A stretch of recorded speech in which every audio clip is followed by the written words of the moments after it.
Hello, everyone. My name is Maureen McDowell. I'm the founder and executive director of Keep St. Pete Lit. We are a literary arts organization based in St. Petersburg, Florida. And this is Typewriter Talks episode 23. And today we have Craig Pittman, who is a journalist and author based in Tampa Bay. Thanks for being here, Craig. My pleasure. So tell us what you're working on right now. Well, I'm doing a weekly column for the Florida Phoenix on environmental issues. I'm finishing up a piece on the end of Greyhound racing in Florida, which concludes at the end of this year. And once it's done in Florida, that kind of just about kills it nationwide as well. Wow. Yeah. And then I've been working on my next book, which is a collection of columns and stories that I've written over the last 30 years called The State You're In, Florida Men, Florida Women, and Other Wildlife. And that'll come out next July. You have the best titles for your book. Well, thank you. I love that. We are kind of like a wildlife here in Florida, aren't we? Definitely. Well, and it's some of the profile stories I've done over the years of interesting people, like the guy who started the Florida Trail. Back in 1966, there's a piece in there on Florida's mermaid industry, that there are women dressing up as mermaids all over the state to make money off of that. It's not just at Weeki Wachee Springs. There's a piece about a nudist resort that got into a fight with the Postal Service about their packages. Yeah, just the usual stuff. There's a great story. It's one of my favorite stories I ever did back when I was on the criminal courts beat, about this con man who was so bold that at one point he paid a judge with a check he drew himself to marry him to a woman he shouldn't have been marrying because he was still married to somebody else. So I think that's like 3 or 4 crimes all at once that he pulled off and made away, made his getaway. How do you get these stories? Are you like scouring for them, or they get sent into you? Are you kind of known as the guy to send these kind of stories to? Or? Well, a lot of these days, a lot of people say, hey, did you see such and such? Did you see the story on the couple that called the cops to report there was an alligator in their storage unit and it turned out to be a pool floaty shaped like an alligator? Yeah, I saw that one. But back when I covered that one, the con man story, I came out of covering a beat. I've been a beat reporter most of my life. And in covering criminal courts, I constantly ran across great crime stories because, Florida. So there's one in there about a fugitive, a guy who'd been charged with murder here in Pinellas County, and he fled up to North Carolina and built a new life that was actually better than his old one, and got away with it for about 10 years. There's one on a pair of twins who the court system was constantly getting them confused with each other, and so one would blame his crimes on the other guy. Just great criminal court stuff. I love that, like the Parent Trap switch. Yeah, and there's one where I actually kind of stumbled into. I went to misdemeanor court, which is lower than the felonies, to watch for a particular case, and got so intrigued by all the other stuff going on that I wound up taking notes and then writing a story about what it's like to spend the morning in misdemeanor court. Oh, I can imagine. Because it really is sort of like the people's court. I mean, there was a lady there wearing a wedding dress who kept calling the judge Your Excellency, and it was a guy, yeah, I know. There was a guy there who was representing himself on a charge that he had on a charge of animal cruelty because he'd shot a cat in his backyard that he thought was rabid. And he said, I was defending my family. And the prosecutor goes, yeah, but you shot it 6 times. I grew up in Johns Pass, and oh my God, just being in the docks and growing up in a fisherman family, even just my family, the stories. Oh my God. It's just, there's something about when you get close to the water and and it's not just the water. I mean, I'm from the Panhandle originally. I'm from Pensacola, and I have vivid memories of going to my grandmother's funeral in Mariana and riding in the limousine with my mullet-haired cousins who were drunk and got into a fist fight on the way to the cemetery. I mean, I think that happened when my grandfather died. Yeah, we had him. It was an Irish wake, and we had him in the end of the living room where the Christmas tree goes. and they were going to bury him with his bottle of rum because he had bad knees. So he'd always put rum in his coffee. And so, but Uncle Tommy took the bottle of rum out of the casket, and we've caught him in the kitchen downing Grandpa's bottle of rum. Like just those kinds of, like, nothing surprising. Yeah. Just life in Florida. It's just life in Florida. So and then go ahead. And then covering the environmental beat, of course, I wound up covering a lot of strange wildlife stories. So there's one in there about these two scientists who discovered what everyone had thought was a mythical creature up in the Panhandle, and they discovered it was real.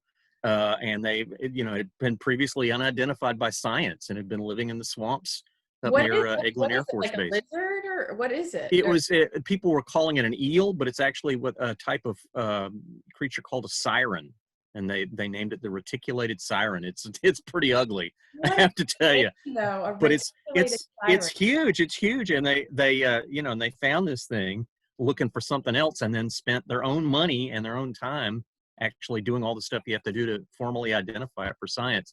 And the guy who found the first one, he took it out of this trap that he'd set to catch, I think it was frogs, and he put it into a Tupperware container to hold it, so he could take it back to the lab and examine it. So I wrote the story, and then it was for the Tampa Bay Times, and I got this very stiffly worded letter from a New York patent lawyer representing Tupperware, saying if it was not in fact a Tupperware container, you can't use that term, because it might cause bad things to happen to Tupperware. And I said, well, okay, number one, I'm a big fan of Tupperware because it's a Florida product. It's based in Kissimmee. I love Florida.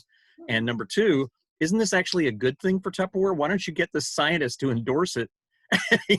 This is the ideal product to hold mythical creatures from the Florida Panhandle. An ideal product to hold mythical. I love that name, the reticulated siren. The reticulated siren. It's got little wings next to its face that are actually gills, and then it's got these little kind of paws that it uses for swimming, and it's this long, wavy thing. I mean, it's like the Loch Ness Monster of Florida, only smaller. But it only based in Florida? It's only a little bit in South Alabama too, but primarily in North Florida. And people up there have been calling it the leopard eel, and say, "Oh yeah, I saw me some leopard eels," and people are like, "Yeah, sure, there's no such thing."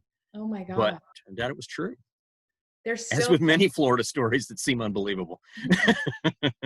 I know people give this state such a bad name, but it's like never boring. No. I think, we call ourselves the Sunshine State, which is misleading because a lot of our cities actually get more rain than Seattle.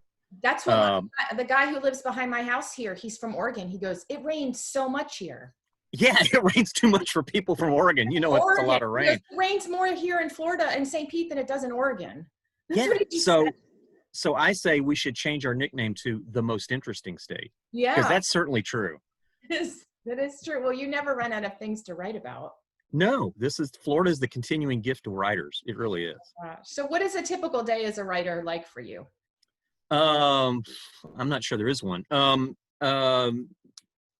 These days, I usually start on Sunday working on my column that has to be turned in on Wednesday. If I've got freelance pieces going, then I'm working on them as well. And for the state you're in, I had to pull all those columns and stories together and assemble photos from different places. Some came from the state archives, some came from the archives of the Tampa Bay Times, where I used to work. And and one in particular I actually bought from the son of a writer I wrote a profile of, a guy named Charles Williford, who wrote these very wild and crazy 1980s crime novels that sort of made him the father of wacky Florida crime stories. Oh, wow. Yeah, that was a fun one to do because I talked to his widow and talked to Mitchell Kaplan, who runs Books and Books in Miami and who was good friends with him. And he had such a bizarre sense of humor.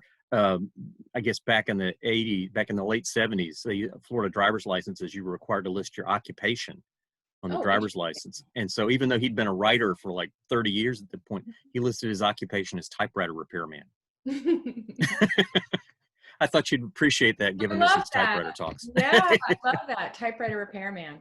Yes. That's like one of those things that is probably obsolete now. Or maybe, but typewriters are coming back. My friend has Paper Seahorse in Tampa, and he says 13, like teenagers are buying typewriters like crazy, like three Yeah. or four a month they're selling, because he gets the refurbished ones and he gets them and refurbishes them and sells them. And he's like, young kids want that analog. They want to feel. Tom Hanks has made it fashionable. He's got 250 in his collection. I would not be surprised if he opens a museum at some point. Yeah, they're beautiful. They're beautiful Mm-hmm. pieces of art, and they all have their different personalities. And Yeah. so what would be advice you'd give your younger writer self? Don't take so long. Um, and don't be afraid of the first draft, I guess would be the other thing is, because sometimes you sit down, you think, okay, this has to be perfect. And no, it doesn't. It doesn't. Just get it down on paper and then go back and revise. And revisions that's a good thing, but first write it so you can see what the story is, so you can see how you're telling the story, and then figure out how to fix it and make it better. And I think it's a hard lesson to learn, especially when you're a younger writer, to figure out how to do that and to just not get hung up on making what you write perfect the first time, or maybe even the second time. I think that's probably what I would tell myself if I could go back in time, if I had my hot tub time machine cranked up and working. So when did that switch for you? When did you kind of realize, is it after a period of time when you got, your sea legs, that you kind of knew that it's better to just get it down on paper? Was there a switch that happened for you? I think it was more gradual, and also having really good editors over the years. Richard Bachman is one whose name comes to mind. Unfortunately he's not in the journalism field anymore. He's working for a law firm, I think. But he was a great teacher as far as, just tell the story. Just don't think about making it pretty or anything like that. Just tell the story and be clear. And that was such great advice about just, making sure you connect with the readers, making sure what you're writing is understandable for them. And I like that when you talk about the partnership between the writer and the editor too, because that people don't think about that much. I just had my poetry book edited by a friend of mine, and she gave me my manuscript and I didn't touch it for like 3 weeks because I was like, I'm not ready to see. But then I just looked at what her notes are, and she's like, maybe change this word or do this here. And I was like, wow, to find somebody that you really trust with your work, that knows your voice. And I mean, they just want to make your voice clearer and, better on the page. Yeah. People have this false sense of writing being this solitary occupation, and it's not. I mean, it's very collaborative, and especially in journalism, where if you're writing a long piece, you should be checking in with your editor frequently to say, here's what I've got. What do you think? Which way should I go next? Ideally, what you write does not surprise your editor. Your editor knows it's coming, and then, reads it over and goes, okay, I think we can fix this and fix that. Roy LeBlanc is another great editor I had working at the Times, and never got excited, never got upset, was always focused on let's make this better, to the point where I actually asked him to read over one of my book manuscripts, and he made some great suggestions on that as well. So, I mean, it's just a really important relationship to have with your editors. You're not fighting them. You guys are on the same team, and you should be working together. No, we haven't mentioned that yet in Typewriter Talks. So thank you for saying that, because you do think of it as a solitary profession. And if you find somebody that can like help you bring your voice out better and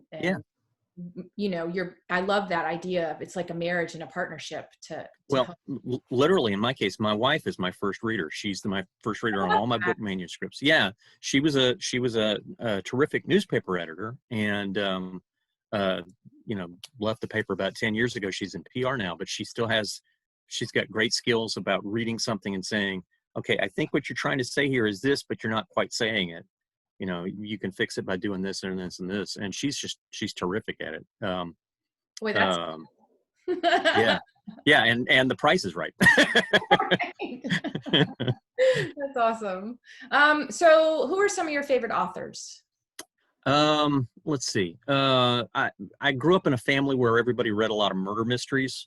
So I kind of grew up in that tradition. And, early on, I read a lot of the hard boiled, I went from Encyclopedia Brown to Sherlock Holmes Mhm. to then reading, like Raymond Chandler and those guys. And then when I was 14, my great aunt took a big drag on her Pall Mall and said, I think you're ready for Travis McGee now.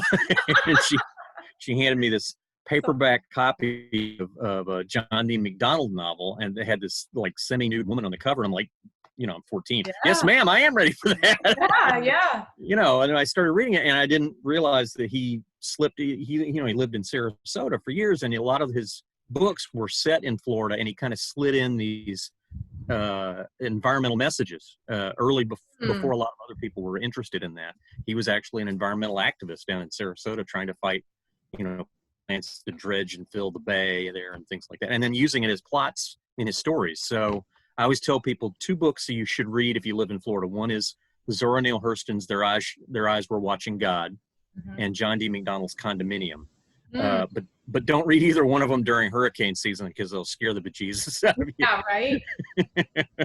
Yeah, so many people like, how do you live in Florida with the hurricanes? And I'm like, it's just, how do you live so and so with wildfires? How do you live, or earthquakes, tornadoes, or at least with hurricanes we get a warning. That's exactly what I was going to say. At least with hurricanes we get a warning. And it's funny because like right now we're in the space where the temperatures it's slowly getting cooler. And it's like now the highs are in the 80s and the lows are in the 70s. And I'm like, that means it's coming. And everyone's like, only someone that's lived here a long time would know that subtle change in temperature means that the cooler weather's coming. Yeah. And by cooler, you mean 85 instead of 95. Yeah. I mean, I look at my phone every day, and the iPhone, it's like it's all in the 80s is the highs. And I'm like, it's coming. So what are you reading right now? Okay, so I am reading, hang on, I actually have them here. I'm reading a Florida book, Drawn to the Deep by Julie Hauserman. It's a biography of a guy named Wes Skiles, who was a cave diver and photographer up in North Florida. And he was the first one to really bring a lot of attention to what's going on in Florida's aquifer. Okay. And which is the source of our drinking water and also the source of a lot of our springs. Yeah. And he did a lot to explore Wakulla Springs and places like that, diving like, miles beneath the earth. I have to admit, it is triggering my claustrophobia a little bit. Yeah. Reading about some of the places that they went. Yeah.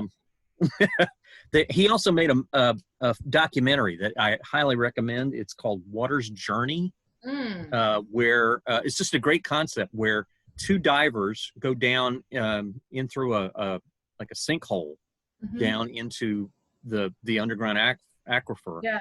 And they're exploring down there, and they're carrying a device that enables people on the surface to follow them. And so Wes Skiles and another guy are walking along, following these people swimming around underneath across lawns. And at one point, this is the best part, and this is actually where Julie starts the book. They're walking through a Sonny's barbecue and going over next to the salad bar going, oh yeah, they're right underneath us right now. People are looking like, what? What's going on? But it's a great film. But again, if you're at all claustrophobic, it'll freak you out. I'm a lap swimmer at the pool, and like last week I had to convince myself, like, you're okay. You could just go up and breathe. I can't even imagine doing that with like in a diving, and it's dark too. I mean, you just have the headlamp and oh gosh. And at one point in the film, they actually get up to a part where the caves narrow down to the point where they have to take their tanks off and push the tanks through first, and then they go after them. And when I saw that, I actually saw this on a big screen at a screening in Tarpon Springs, and I was squirming. I was physically squirming, like, I could not do that. Yeah, that's special. I'm not normally claustrophobic, but that made me really. Well, it's 2 point. It's not just claustrophobic; it's also the water. Like, it's double trouble. Yeah. So anyway, and then I always have a nonfiction book I'm reading and a fiction book, and this is the fiction book that I'm reading right now, which is a spy story. And I love the cover, and it's just really good. And I picked it up at Tom Below Books, which also I highly recommend them. Yeah, I feel, is that in Paris? Does it take place in Paris or something? No, it's down in South America, a lot of it. Oh, wow, I love the cover. it jumps around in time. It starts with the main character talking about how she overdosed on some drugs when she was a kid, and then next you see she's walking down a street in Argentina and meeting with a guy about bugging the Capitol and stuff like that. So that's what I'm reading. My friend lives in Argentina. He moved specifically, he sold his house in Old Southeast and moved to Argentina to learn the tango. Wow. And he's you know, you could pay Arthur Murray for that. You don't have to. 2.5 years, and he's still like completely a student of tango. And he's like, tango is like the dance of life. And he's like totally like in Buenos Aires, learn Spanish. Like, I mean, you know, I guess if you sell your house, you could move somewhere to learn the tango. And here all this time, I thought the Cupid Shuffle was the dance of life. Oh, well. I'm sure it depends on who you're talking to. People would be like, no, it's the salsa. No, it's this. So it's the Macarena. Right? Wait, no, that's the forbidden dance. No, wait, that's the lambada. I get them confused. It's the slide. Okay. I'm about to start doing the YMCA right now. So when you get blocked, if you get blocked, some people don't get blocked. Where do you go for inspiration? How to? My mortgage payments. I think the mortgage payment's coming up. I better finish this. I mean, honestly, journalism is great training for dealing with that, because you really can't get blocked in journalism. You've got this deadline hanging over you. You got an editor breathing down your neck. You're like, okay, even if it's not inspired, I have to finish this. So you can always fall back on AP style and just write the story and get it out of there and move on. And the same thing, you know, the same thing is true with a lot of the nonfiction that I write, that, you know, I already know how the story is going to go. Yeah. Let me just push on to the end. Now, I've been dabbling in writing some short stories lately, and that I have to admit, I've run up in some places where, you know, I'm thinking, okay, I've gotten this far, where do I go next? And I almost feel paralyzed by the choices available. But if I sit down and think about where am I going with this, then I just push on through. That may not be a good comment on how good the stories are, but no, or even like we just had Adrienne Butler right before you, and she mentioned how her characters will change the story while she sleeps. And so, I've heard that. She, you know, like the characters lead the story, and she's like, she thought that her one, you know, character was going to end up married and happy, but no, she's leaving her person and hitting the road. And she's like, what? That's not what I thought, you know, was going to happen. Well, yeah, I can see that. I wrote a story, I guess it was last year, that Creative Pinellas we published. Did it. Yeah, the toll booth one. Yeah, the toll booth. And originally it was going to have a different ending, where the toll operator, she confronts a black cat in her path at the beginning of the story, and then bad things happen to her. And then later in the story, she sees the cat again. And originally I was going to have her run it over and then back up over it again. But instead she stops and lets the cat go by, because that fit better with the things that she'd gone through. And you're right. She changed the story. I didn't do that. I tried to write the original ending, and it was like she was saying, no, don't do that. That's not how I'd act. Interesting. I find that it's like they have their own lives. Like, and then as the reader, like, I mean, you fall in love with characters and books. I mean, you'll see the book. I'll see a book close to ending, and I'm like, I don't want to let go of this character. And yeah. I mean, especially one that has a really distinctive voice. I've been trying to read a lot more books written by women this year. And I started reading this series by a woman named Deanna Raybourn, who she's invented this terrific character, this Victorian woman named Veronica Speedwell, who is a lepidopterist, and she collects butterflies. Okay, I was like, what is this? Okay. And she collects butterflies, and she actually makes an independent living collecting butterflies and selling them to collectors, and also writes scientific pieces about them. And she winds up getting thrown into this situation with a guy who's like this roguish member of the nobility, and they wind up solving mysteries together. And it's what makes it entertaining is her voice telling these stories, and she's perpetually curious. She's very full of herself. She's very full of confidence, and sort of the opposite of your image of the Victorian lady. And she doesn't care. She's she makes no bones about, yeah, I'm not a proper Victorian lady. I don't care. I'm going to plunge ahead and ask the questions I want to ask and find out what I want to find out. And it's fun. It's fun reading. And really takes your mind off things going on around us these days. Yeah, I'm so grateful for reading for that. It's funny, I have a friend, a male writer friend, and I remember we met at USF, and I went to his apartment and looked at his bookshelves, and it was all male writers. And Oh, I'm good like, Lord. you have no female writers here. And he's like, that never occurred to me. So it's good, but it's actually kind of common, I think, that men don't think to read stories, women's stories. And so it's good to hear that you're doing that. And you don't even really realize it, because the white male canon is so, right. Well, especially if you're reading a lot of murder mysteries, because an awful lot of them are by white males. And so I started reading, I read this series by a woman named Barbara Neely, who was Black. She died last year. And her main character was a Black housekeeper who solves mysteries. And they were terrific. And Octavia Butler is another author I've discovered recently who I really loved, Parable of the Sower. And I've been recommending to everybody. I think her book is on the New York Times bestseller, or just was. As well it should be. It's just a terrific book, and I can't wait to read the sequel. And I've been reading, I'm going to screw up the name. I've been reading a series of mysteries by a Miami Cuban private eye who's female, about a Miami Cuban private eye who is female. The author's name is Carolina Aguilera. I'm drawing a blank on on the last part of her last name, but they're really good and really interesting. Lupe Solano is the name of her private eye character, who comes up with some interesting solutions. At one point, these were all written in the 90s, and at one point, she's trying to do surveillance at a convent. So she installs one of her employees outside the convent gates on the highway with a hot dog cart, and dresses her employee in a teabag bathing suit, which that was a big thing in the 90s. Oh, I remember. Yeah. I remember. Yeah, it's wild to watch, like, even movies from the 80s, and you're just like, whoa, that was acceptable. Like, what? Yeah. I mean, things have changed. They haven't changed a lot, but they've changed enough where you're just like, what?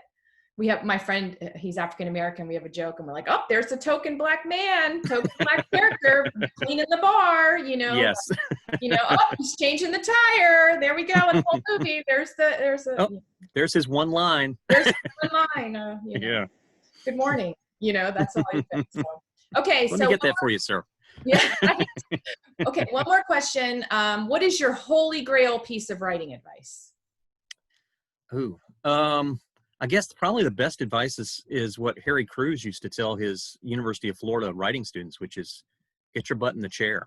The only way you be a writer is you write. And so, don't walk around, oh my God, what am I going to write? What's the next line? Blah, blah, blah. Just sit there and do it and crank that stuff out. I mean, and some of it's going to be crap, but some of it won't be. And maybe you can see a way to fix it and make it better. So are we not going to talk about my hat at all? I just want to mention my hat. Talk about your hat. Go for it. Since Roy Peter Clark was wearing the pelican hat, I thought I would give equal time to the manatees today. Good job. This is the Brevard County Manatees, a now defunct minor league baseball team from Brevard County, which I think is hysterical. The idea of manatees throwing baseballs back and forth and batting. So that's why I wore that today. I'm reading a book about swimming, and it lists the names of swim teams, and like there's the hammerheads, and there's the otters, and then the sea turtles, and what kind of energy that goes beyond naming a team. The sharks, the Brevard County Sharks and stuff. Obviously it's all water related animals, but but I mean, manatees, come on, they're like the hippies of the animal kingdom. It's like dolphins when you see them. Like I grew up here. I don't even know. I can't even count how many times I've seen dolphins. You smile every time you see them. It's like just joy. But dolphins are jerks. I mean, let's be real. Yeah, dolphins are jerks. They will, and this has been documented, that they will find smaller fish that they want to eat, and instead of just eating them, they will slap the water and throw them up in the air just to play with them. And then, and then do that a few times and then eat them because they're mean. Don't let that smile fool you. Dolphins are mean. Not like manatees. Manatees are so laid back. They're so cool. It's like, yeah, run me over. Run me over a few times. I'll still come back and nuzzle at you. Oh, now listen in the Grateful Dead. That's funny. Yes. Well, dolphins are jerks. You heard it here. Dolphins are Typewriter jerks. Talks. That's funny. But I mean, that's why it's kind of great that Carl Hyacin had one kill a guy in one of his novels. So I don't know what I think about this. Oh. So let's hear some of your work. This falls under the other wildlife part. That's okay though. Yeah, it's definitely been entertaining hearing, and you got to get your books, because yes, it's really great stories. So what are you going to read from today? I was going to read from my most recent book, which was Catfight: The Wild Weird Battle to Save the Florida Panther. And notice how the panther is rolling his eyes at my name, which I think is pretty appropriate. I love that cover. And the prologue is called Cat Under Glass. So that's what I'm going to start with. The panther ran as fast as it could. The dogs gave chase, plowing through the underbrush, howling with delight. This was what they were bred to do, to sniff out and chase down big cats like this one. Their master, the tall man in the cowboy hat, would be pleased. The female panther they pursued was a scrawny thing, seriously underweight. It wasn't strong enough to keep the chase going for long. Finally, it leaped onto a tree trunk and clawed its way up onto a branch, then stopped to look down. The dogs circled the trunk, panting, their eyes trained on their quarry up above. Then the cat heard more noises approaching, a group of humans, all but one of the men. One of the men climbed partway up the tree with a gun and then raised it and fired. The cat flinched. A dart hit it in the leg, and everything went dark. Then the cat was falling. When it hit the ground, it didn't move again. One of the men, and then the lone woman, bent over it. They put their lips on the panther's hairy mouth, blowing their breath into its lungs, trying to revive it with mouth-to-mouth resuscitation. They were too late. So what inspired you to write this book? Just to bring awareness to the Florida Panther? Or? I've been writing about efforts to save the Florida Panther for about 20 years. And every time I would do a story, I would think this would make a great book, because the characters are all really interesting. The plot goes in places you would never expect. It just twists and turns. There's a lot of really passionate debate back and forth about what to do. And the problem was I didn't have an ending. You can't start writing unless you kind of know where the ending is. And then about 4 years ago, I got a good ending. And so I said, okay, now I can write this. So I sat down and started working on the book proposal. And it really was more of a labor of love than any other book I've written.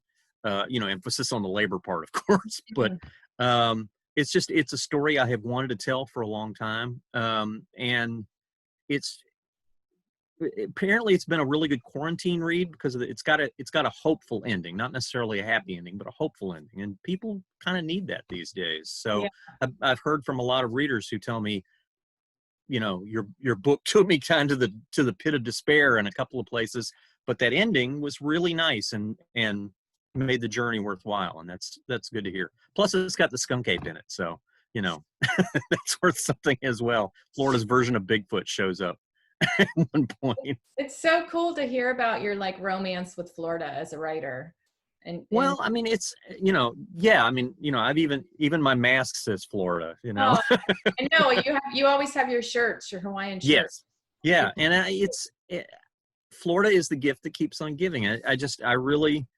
I love living here. I love following the news in Florida. I love sometimes just shaking my head over the news in Florida, going, oh yeah, a guy threw an alligator through a Wendy's drive-through window. Well, okay, yeah, that happens, Or I did a magazine story recently for Flamingo. It ran in July, where I interviewed the women who go out and hunt pythons in the Everglades, and wrote about them. Specifically women that do this. Specifically women. And so the headline was The Ladies of the Glades. And they're great. They're all great characters.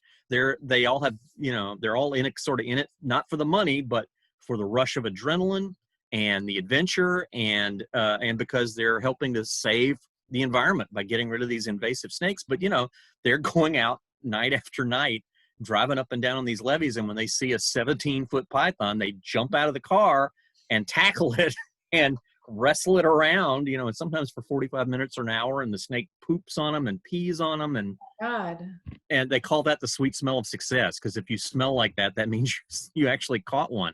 And they are into it. They are all into it. And one of them, do they capture them? Do they, like, for fishing, do they get taken, or do they kill them? well, it depends on which agency you're working for. If you're working for the Water Management District, then you kill it. And if you're working for the State Wildlife Commission, then you put it in a bag and put it in a lockbox and take it to a laboratory in Davie, where a scientist looks it over and decides whether it lives or dies.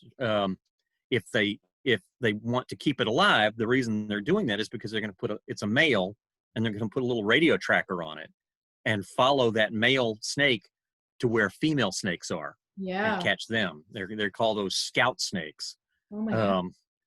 I know, isn't it great? It's just the whole thing is great. I'm tempted to make that my next book. I honestly am, because it's just such a wild scene. You know, and so the two women that I actually went out with last fall, they run a dog grooming salon in St. Pete during the week, and then on the weekends they go, they go and hunt pythons. And I talked to them, and talked to this woman who's an art teacher down in South Florida. She's in her 60s, but she goes out just about every night. For the longest time, she had the record for the most pythons caught.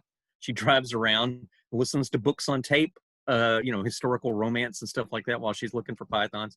There was one woman I interviewed. I know there's one woman I interviewed who, you know, the scientists tell them don't eat the pythons because they've got mercury in them. They've eaten so many fish and so forth that have mercury that it's built up in their bodies. Well, she bought herself a little mercury testing kit so she can test each snake she catches. And if it's not too much mercury, she cooks them and eats them. So while she's hunting the pythons, she's actually eating python jerky that she made. And why is it women? That's what's fascinating to me. Like, why? You see, because the public has this image that it's these guys going out there. Because there's a TV show called Guardian of the Glades with a guy named Dusty Crum. He calls himself the Wild Man, who used to be an orchid dealer in Venice, and now he's you know, like the #1 python hunter on TV. He runs around barefoot, and he's got a body cam on, so he can show you. It's like you're there with him. And so people have this image of these macho guys going out there, but there's quite a few women that are going out there to do this, and they have great stories to tell. They really do. And it was fun. It was a lot of fun writing that story, and most of it was just me finding a way to put the quotes in, because the quotes are all great. Oh yeah, I can imagine. It's very different than a book club.